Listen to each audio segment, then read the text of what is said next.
एक छोटे से गांव में जहां कच्चे घर थे, मिट्टी की गलियां थीं और मस्जिद की अजान ही लोगों की घड़ी हुआ करती थी, वहीं एक गरीब लेकिन ईमानदार इंसान रहता था। उसका नाम था अब्दुल रहीम। अब्दुल रहीम बहुत गरीब था। उसके पास न कोई जमीन थी, न दुकान, न कोई बड़ा कारोबार। रोज सुबह वह फज्र की नमाज अदा करता, अल्लाह से दुआ मांगता और फिर रोजगार की तलाश में निकल पड़ता। कभी मजदूरी मिल जाती, कभी नहीं, लेकिन उसके चेहरे पर कभी शिकवा नहीं होता। उसकी पत्नी आयशा भी सब्र वाली और नेक औरत थी। फटे कपड़े पहनकर भी वह अल्लाह का शुक्र अदा करती। उनका एक बेटा था, सलमान, जिसकी उम्र सिर्फ 10 साल थी। सलमान बहुत होशियार था। वह मस्जिद में जाकर कुरान पढ़ता, मौलवी साहब से सवाल पूछता और पढ़ाई में बहुत आगे था। लेकिन गरीबी उसकी पढ़ाई में सबसे बड़ी रुकावट थी। गरीबी की परीक्षा एक दिन सलमान स्कूल से रोते हुए घर आया। आयशा ने पूछा, बेटा क्या हुआ? सलमान बोला, अम्मी, मास्टर जी ने कहा है कि कल फीस नहीं दी तो स्कूल से नाम काट देंगे। यह सुनते ही आयशा की आंखें भर आईं। अब्दुल रहीम चुपचाप बैठा रहा। उसके पास उस दिन सिर्फ 20 रुपए थे और फीस थी 300 रुपये। उस रात तीनों ने आधा पेट खाना खाया। अब्दुल रहीम देर रात तक जागता रहा। फिर उसने हाथ उठाकर कहा, या अल्लाह, तू सब देख रहा है। मैं मेहनत करता हूं मगर हालात नहीं बदलते, लेकिन मुझे तेरे फैसले पर यकीन है। सब्र की मिसाल। अगले दिन अब्दुल रहीम काम की तलाश में शहर गया।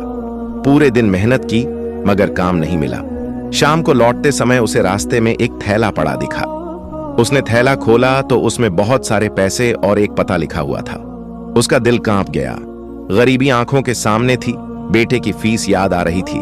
लेकिन फिर उसने कहा, हराम का पैसा मेरे बच्चों के लिए जहर है। वह सीधा उस पते पर गया। वहां एक अमीर आदमी रहता था, हाजी सलीम। अब्दुल रहीम ने पूरा थैला उसे लौटा दिया। हाजी सलीम हैरान रह गया। उसने पूछा, इतनी गरीबी में भी तुमने पैसा नहीं रखा?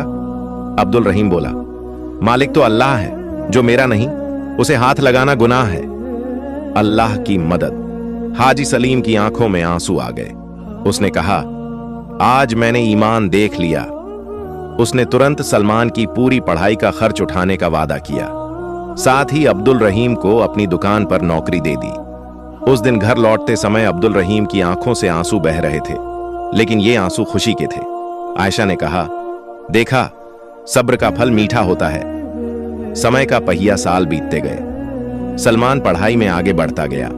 उसने कुरान भी पूरा हिफ्ज किया और दुनियावी तालीम भी। गरीबी अब घर से दूर हो चुकी थी, लेकिन नम्रता और ईमान वहीं थे। सलमान अक्सर कहता, अब्बा, आपकी ईमानदारी ने हमें बचाया है।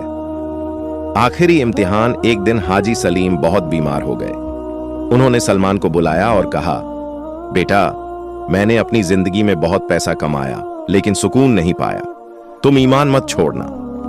कुछ दिनों बाद हाजी सलीम का इंतकाल हो गया।